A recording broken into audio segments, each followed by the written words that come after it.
Bienvenidos al episodio número 2 de este podcast llamado Museomanía, un espacio para platicar de museos y otros placeres culturales.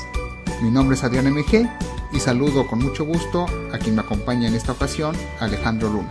¿Qué tal, Adrián? Pues aquí muy contento de continuar platicando acerca de todos estos maravillosos museos del centro histórico.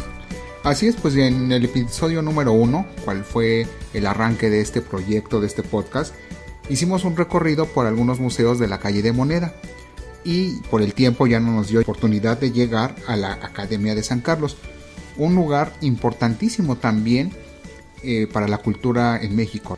Y bueno, en esta Academia de San Carlos, que fue fundada a finales del siglo XVIII a iniciativa de Jerónimo Antonio Gil, quien era un tallador mayor de la Casa de Moneda. ¿Tú traes algún dato sobre este personaje tan importantísimo para esta Academia de San Carlos? Se le estudió en la Academia de Nobles Artes de San Fernando, y cuando él llegó aquí a México, bueno, en ese tiempo era todavía Nueva España, cuando él llegó con la intención de crear una escuela pues similar a lo que él conocía, ¿no? A él lo manda el rey Carlos III. Claro, exactamente, fue Carlos III quien expide la cédula real para la fundación de la Academia de San Carlos. Y este lugar donde está la Academia, anteriormente ahí estuvo el Hospital del Amor de Dios, que fundó mucho tiempo antes Fray Juan de Zumárraga. Esto en el siglo XVI, ¿no? Sí, Zumárraga exactamente es del siglo XVI. Pues otro dato que conozco acerca de la Academia es de que se llama San Carlos, y sí, el que, como acabas de decir, el que otorgó la cédula para la creación de este edificio, de esta institución, pues fue el rey Carlos III, pero no precisamente se llama de San Carlos por el rey Carlos, ¿eh? Yo al principio tenía esa idea, dije, bueno, Carlos, o sea, la Academia fue fundada a iniciativa de Jerónimo Gil, pero por una orden real de Carlos III. Entonces yo dije, bueno, pues por Carlos, pero entonces ¿por qué San Carlos si no fue santo, no? Siempre yo pensaba de esa manera. No, pues sí fue por un santo, pero no era el santo, bueno, no era el rey Carlos III, pues no era santo, ¿no? Fue por el santo San Carlos Borromeo, porque el día que se dio por inaugurada esta academia, pues era el día de San Carlos Borromeo. Mira. Y bueno, a mí siempre me ha llamado mucho la atención la fachada de esta academia. Me parece fantástica, no sé a ti, pero es una fachada... Es un estilo renacentista, donde en la planta baja podemos ver un almohadillado. Vamos brevemente aquí a explicar, a ver si nos pueden entender aquí desde el aire, vaya.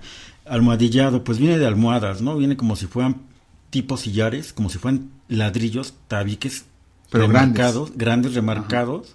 Sobre todo esto se empleaba en las plantas bajas. Solamente toda la parte baja del edificio se le hacía este adorno. Más que nada era adorno. No era que la casa estuviera hecha de tabiques. Ya el material con que están hechos los muros era otro. Más que nada era la cubierta, era el ropaje de la arquitectura, estos tabiques, estos almohadillados. Qué bonita frase acabas de decir, el ropaje de la arquitectura. Sí, porque tú le quitas esto y desnudas el muro y queda el muro hecho de piedra o de relleno. Me vino a la mente un libro magnífico de Carlos Flores Marini que se llama El ropaje de la arquitectura. No, vamos un día a dedicarle también un espacio a este personaje, un arquitecto, de este siglo, pero buen tema, ¿eh? Vamos a hablar acerca de todas las aportaciones que dio, sobre todo de sus libros, ¿no?, que escribió Carlos Flores Marín.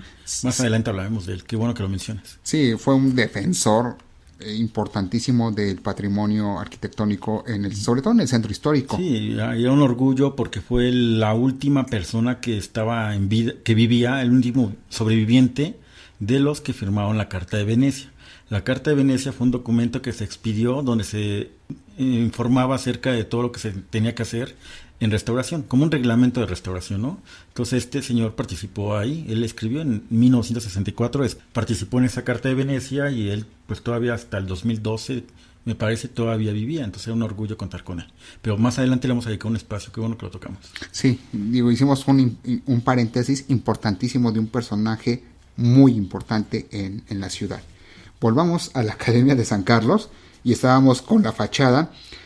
Hay algo que también me ha llamado bastante la atención y yo he leído en diferentes fuentes y he escuchado a diferentes personas sobre los medallones que hay.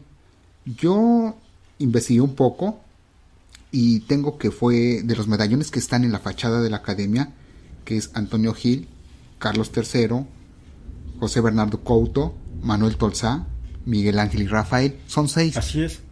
Y también hay un nicho en la esquina. Hay un nicho de una estatua de bronce de San Jorge.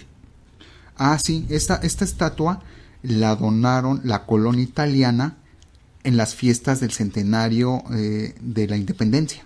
Ah, mira, buen lugar le escogió Porfirio Díaz. Bueno, no sé quién designaba que aquí o allá se ponía todo eso, pero es que hubo tantos regalos que se dieron por parte de todas las comunidades pues europeas sobre todo, que qué bueno que podemos tenerla aún ahí, ¿no? Sí, de verdad que hay muchísimo también que hablar sobre la independencia, las fiestas del centenario. También habrá que dedicar un programa para hablar de ese evento, pero bueno, ya no estamos saliendo mucho de temas, así va a ser esto. Digo, tenemos muchísimo de qué hablar, pero ya dedicaremos algunos episodios para hablar de ciertos temas.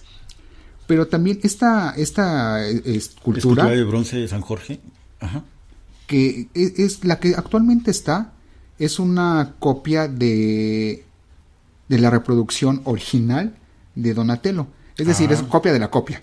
Sí. La original actualmente está dentro de la biblioteca, digamos que más resguardada, porque pues está muy expuesta, ¿no? En esa esquina. Y bueno, hay algo que también me llama mucho la atención, el domo de cristal, que se me hace muy interesante. ¿Tú tienes algún dato sobre este domo? Fue diseñado por el arquitecto Rivas Mercado, el mismo autor del Monumento al Ángel de la Independencia y de la Casa del Museo de Cera. Sí, otro importantísimo arquitecto, personaje de la ciudad, ¿no? Antonio Rivas Mercado. Y él también fue en su momento director de esta misma academia. Pero entonces, a ver, el diseño fue de Rivas Mercado. ¿Por qué él ya no la colocó? Porque dejó de ser director de la academia cuando precisamente se estuvieron dando todos estos cambios, se empezaban a dar estos cambios dentro de la academia.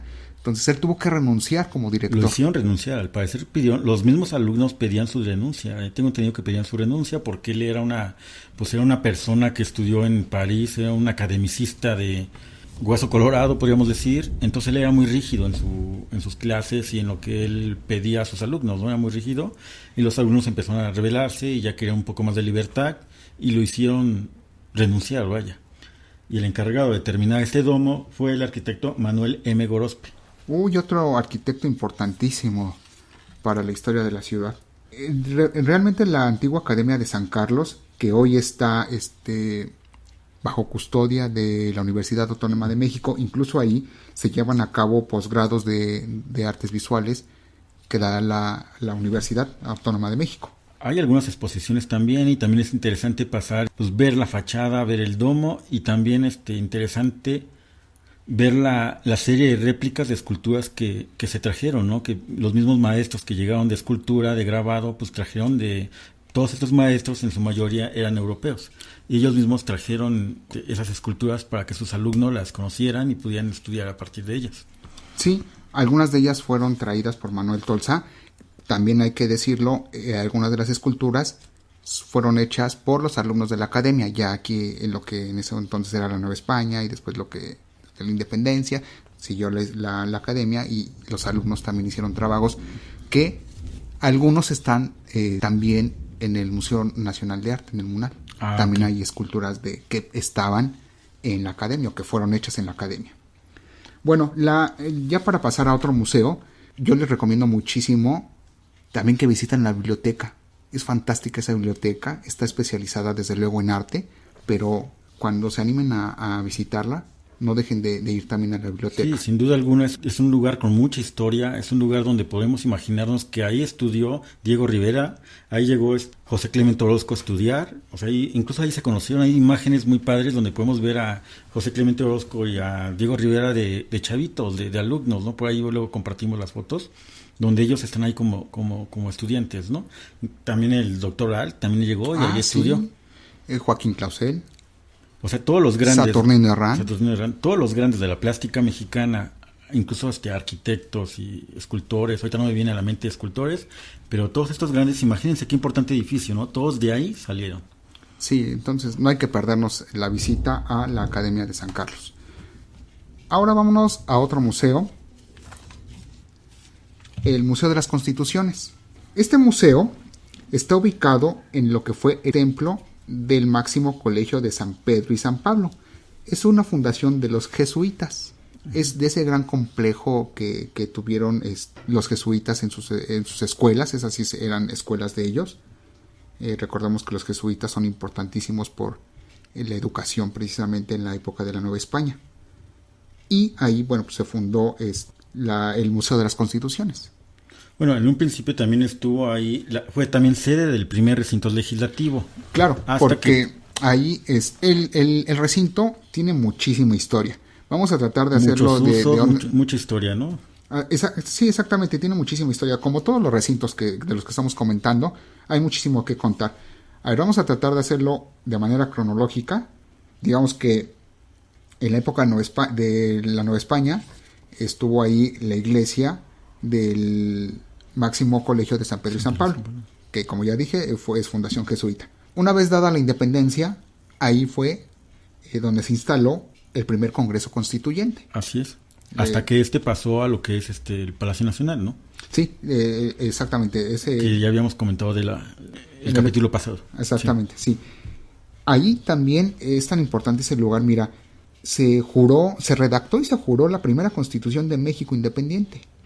Ahí tomó posesión el primer presidente de México, Guadalupe Victoria. Dime tú si no es importantísimo el lugar, ¿no? Después de que ya, como tú lo acabas de mencionar, el Congreso Constituyente se pasó hacia un espacio de Palacio Nacional, el lugar se volvió a abrir al culto religioso. Después tuvo ese espacio, varios usos. Colegio militar, almacén de forrajes, váyase, ¿para qué se ocupó? También fue un almacén del ejército francés, o sea, en la época de las invasiones, pues ahí estuvo el ejército francés, ¿no? Y también fue almacén auxiliar de la aduana. Y seguramente también llegó el momento en el que estuvo en el abandono, hasta que, a iniciativa de Vasconcelos, ya a principios del siglo XX, por ahí de 1920 y tantos, se restauró y se decoró el recinto con murales de Jorge Enciso, Roberto Montenegro, Gabriel Fernández Ledesma. Fíjate, qué bueno que acabas de mencionar a estos otros personajes, porque por lo regular siempre se menciona a Roberto Montenegro. Digo, no es para menos porque el gran mural, el mural principal, que está donde tuvo el retablo principal, pues ese mural es de Roberto Montenegro. Sí, también lo demás no solo es pintura, también hay unos trabajos formidables de vitrales. Y también hay escultura. El lugar es maravilloso. Después de que se hizo lo de los murales, de que se ocupó ese recinto, por ahí de 1944 a 79-80 se instaló ahí la Hemeroteca Nacional. A mí como me hubiera encantado conocer como hemeroteca, ir a consultar algún periódico. Ha de ser fantástico, ¿no? Entrar a un recinto de estos y consultar un periódico pues del pasado, ¿no? Me imagino que era como una cápsula del tiempo, lo cual me encanta muchísimo. Sí, el espacio llegó el momento en que yo me imagino que no era suficiente el espacio y tuvo que pasar en la década de los 80 a Ciudad Universitaria. Sí, donde actualmente se encuentra la hemeroteca. Después el recinto quedó pues, otra vez en el abandono y fue por ahí de 1996 y hasta el 2010 que fue como Museo de la Luz. Ahí se instaló el Museo de la Luz, que después cambió a otro recinto, ahorita hablaremos de él. Cuando ya el Museo de la Luz se fue a otra sede, se instaló ahí el Museo de las Constituciones, que es actualmente lo que está en ese recinto. El museo lo que ofrece es explicar qué es una constitución y después las constituciones que hemos tenido. Fíjate, el Museo de las Constituciones tuvo una remodelación en 2016 y en el 2017 se reabrió ya con la nueva propuesta museográfica. Yo no sé qué pienses tú, ya lo hemos visitado este museo y anteriormente a esta nueva museografía uno entraba y se podía ver perfectamente bien el mural, se apreciaba desde la entrada, el mural de Roberto Montenegro. Con esta nueva museografía pusieron una tipo mamparas que ya privan un poco de la vista libre del mural. Así es, ha sido un poco polémica esta intervención, pero finalmente confío o creo que esta intervención es reversible. Vaya, igual en un próximo gobierno alguien decida de la Secretaría de Cultura, no sé, decida quitarlo y la pueden quitar y sin problema el mural vuelve a lucir, ¿no? Lo importante es que el mural ahí lo tenemos. Sí, que se conserva y se conserva bastante bien. Digo, ya te tendrás, ahora tienes que hacer el recorrido de toda la exposición para que llegues al mural y lo puedas apreciar.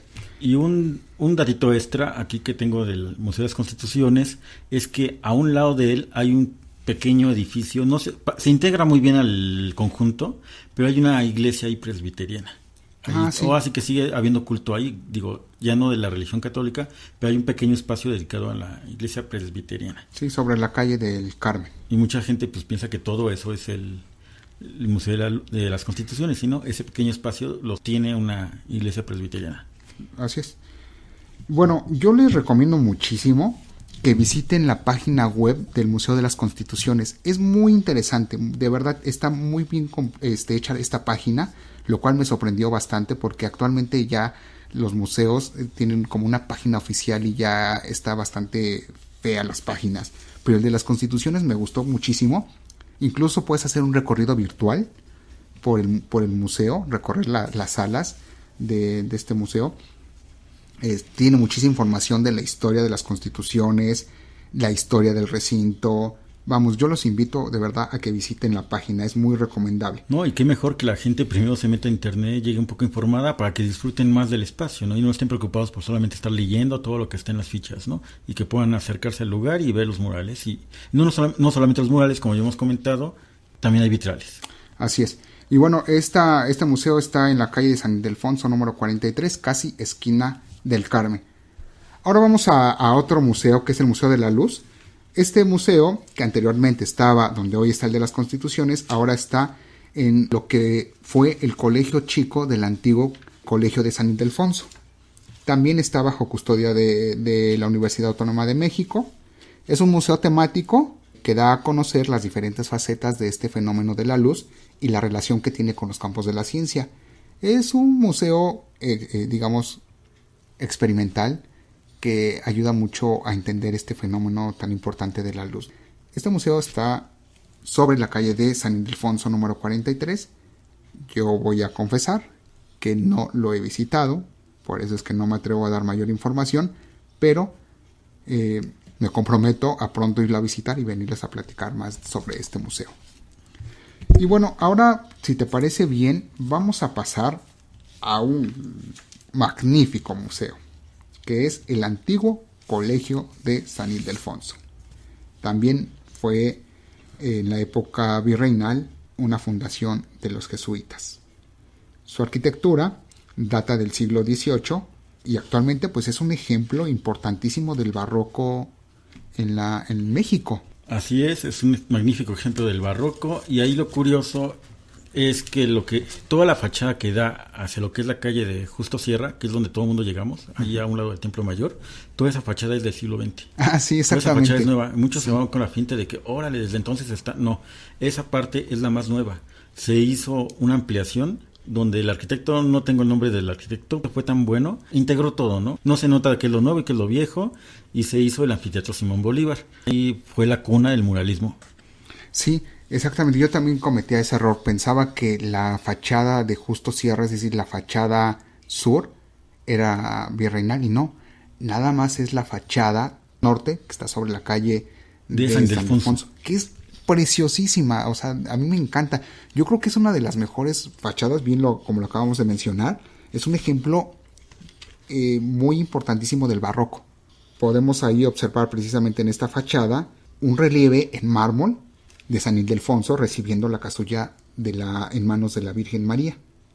Y también hay un relieve de la Virgen del Rosario. Sí, hay dos relieves, ¿no? De verdad, quienes no han ido a visitar este lugar, yo les recomiendo que lo hagan y vayan a observar esta fachada, la fachada norte, porque para ingresar al museo es por la fachada sur, es decir, por la calle de Justo Sierra. Así es. Pero ustedes, de verdad, tómense su tiempo y también vayan del otro lado, vale muchísimo la pena, porque es muy hermosa esa fachada. Incluso la calle, ¿no? La calle tiene un aspecto con este tipo de pavimento, de piso que le dieron como de piedra bola.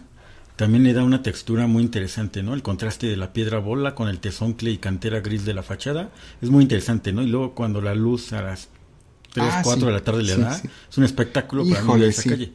Y lo más curioso que es una calle que no sé por qué, sí está un poco abandonada, pero como que a la gente no le gusta caminar por ahí. Es no que sé qué pasa, a la gente le da miedo, no sé. Pues yo creo que tal vez pueda ser que le dé miedo, no me lo había cuestionado, pero pues uno puede pasar tranquilamente. Yo he caminado muchísimo por esa calle y siempre la he disfrutado. Y pues bueno, también instauró la primer preparatoria por Gabino Barreda. Ah, sí, esto ya un poquito más adelante, digo, el lugar fue fundado en la época virreinal, fue escuela de los jesuitas y ya después fue en la época de Benito Juárez cuando se funda la Escuela Nacional Preparatoria. Como acabas de mencionar, Gabino Barreda fue el primer director. Y ese complejo es en lo que se llamaba el Colegio Grande de San Ildefonso. Y bueno, también ahí, pues ¿qué podemos encontrar? No sé, los murales son imperdibles, Alejandro, no me dejarás mentir. Y creo que es la joya máxima del recinto, ¿no? Los murales que son de Diego Rivera, José Clemente Orozco, Alfredo Siqueiros y pues varios de sus alumnos de Diego Rivera, ¿no? De Siqueiros creo que no hay. Más bien hay de Jean Charlotte, de Fermín Revueltas y de Fernando Leal. Quien más tiene murales es de Clemente Orozco. Diego Rivera nada más tiene el mural del anfiteatro Simón Bolívar. Nada más es ese mural de él.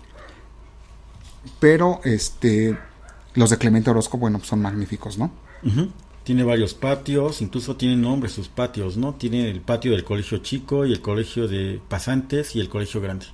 Sí, como que los nombraron de esa forma. Y ¿no? también es interesante mencionar el salón El Generalito, un salón donde dio cabida a una sillería tallada en madera que es muy importante por su laborosidad. Sí, es que esa sillería, de hecho, no es del lugar. Estaba ahora me recuerdo, en San Agustín, el templo de San Agustín. Formaba parte del coro del templo de San Agustín. Entonces, esa sillería estaba ahí arrumbada. Creo que hasta allá se querían deshacer de ella. Uh-huh. Entonces, alguien dijo, híjole, es muy valiosa, vamos a llevárnosla. Y hoy la podemos apreciar bastante bien conservada en el Generalito, en el Salón del Generalito. Y tengo entendido que este salón servía para que todos los eventos muy importantes de cuando se tenía que dar una medalla o un título o entregar pues sí, sobre todo un título a gente importante, ahí se llevaba a cabo la entrega de estas medallas o títulos. Así es. Oye, y fíjate, yo había escuchado que Diego Rivera ahí pintó su primer mural. Así es, fue en los años 29, creo que fue en el año 29. Sí, yo creo que sí. Y fíjate, también dicen que Diego Rivera es el primer muralista, pero creo que lo correcto es Roberto Montenegro, porque primero pintó Roberto Montenegro en el extemplo de San Pedro y San Pablo. Pues está también por ahí el doctor Al también, ¿no? Que también fue de los precursores del muralismo, pero tengo entendido que más que él fue precursor porque más que nada él estuvo abogando o estuvo gestionando con José Vasconcelos para que se diera libertad, ¿no? A estos pintores para que pudieran ahí expresarse. Sí, doctor Atl, Gerardo Murillo. O sea, yo pienso que fue lamentable que a Gerardo Murillo no se le asignara un muro y que le dijeran, a ver, este es el tuyo. No, sí, Gerardo Murillo sí pintó un mural, pero lo destruyeron. Está ahí donde hoy es el Cencropan. Cencropan. Ahí sí, pintó un mural Gerardo Murillo. Pero mira qué lástima. Sí, hubiera sido interesante que él también le dijera, ¿sabes qué? Tú también vas a decorar la CEP. Sí, imagínate, ¿no? Hubiera sido fantástico, ¿eh? Hoy hay un pequeño mural, no sé si es un fragmento nada más, de Gerardo Murillo, que son unas cúpulas de iglesias, y este fragmento está en el castillo de Chapultepec. Ah, habrá que irlo a conocer porque no lo conozco. Sí, no lo pintó ahí precisamente, no sé de dónde lo rescataron, habrá que investigar y ya les estaremos contando más datos. Ya que nos hablaste, ya que tocamos el tema de Gerardo Murillo, pues es importante también mencionar ahí a Nahui Olin, ¿no? Que también en el mural que se llama La Creación, ahí aparece Nahui Olin. En el mural que pintó, estuvo de moda Nahui, ¿no? Digo, en es importante que vayan a verla. En el mural que pinta Diego Rivera. En el anfiteatro. ¿No? Exactamente. Entonces ahí pueden identificar a Carmen Mondragón, Nahui Olin. Sí, ahora que estuvo la exposición en el Munal, que se está revalorando a la mujer y que en este caso están revalorando el trabajo plástico de Nahui, pues sería bueno ir a conocer este mural que pintó Diego Rivera. Sí, pues es que de verdad en el antiguo colegio de San Ildefonso hay muchísimo que visitar. Digo, uno puede ir a los murales, uno puede ir a ver exposiciones temporales. Hay exposiciones muy muy buenas. Actualmente está la exposición del Vaticano, que ya termina en estos días. En octubre se va a la exposición del Vaticano, que es una oportunidad para ir a visitar el lugar, ¿no? Pues sí, porque sería para muchos, pues nos es imposible, ¿no? Viajar tan lejos para ir a ver, ya que lo tenemos aquí gratis, pues hay que aprovechar. Sí, hay que aprovechar. Quienes quieran visitar esta exposición tienen que hacer su registro por internet. Entran a la página del Colegio de San Ildefonso y ahí se van a poder registrar. Pues mi estimado Alejandro, se acabó el tiempo para este episodio. Ya estaremos platicando en otros próximos episodios. Y pues fue un gusto volver a estar aquí contigo. No, pues muchas gracias. Y pues te digo, hay mucho que platicar. Y pues vamos a esperar que nos quieran seguir escuchando. Y vamos a continuar hablando de todos estos museos. Y pues tal vez más adelante espero que en tus temas incluyas, aparte de museos, pues algunos libros, algo así, para tampoco aburrir a nuestros seguidores con el tema de los museos, ¿no? Sí, vamos a hablar de la historia de personajes importantes en la historia de México. Vamos a platicar precisamente de nuestros libros, de nuestras lecturas y, en fin, los temas van a ser inagotables. Oigan, también quiero invitarlos a que se suscriban a nuestro canal de YouTube, que activen la campanita para que les esté notificando cada que tengamos un nuevo episodio. Les recuerdo que cada miércoles estaremos subiendo un nuevo episodio de Museomanía. También visiten nuestra página en Facebook, nos encuentran como Museomanía. Ahí estaremos compartiendo algún contenido, información, fotografías, en fin, mucha información. Visiten nuestra página. Pero bueno, por hoy fue todo. Yo soy Adrián MG y esto fue Museomanía, un espacio para hablar de museos y otros placeres culturales. Hasta la próxima.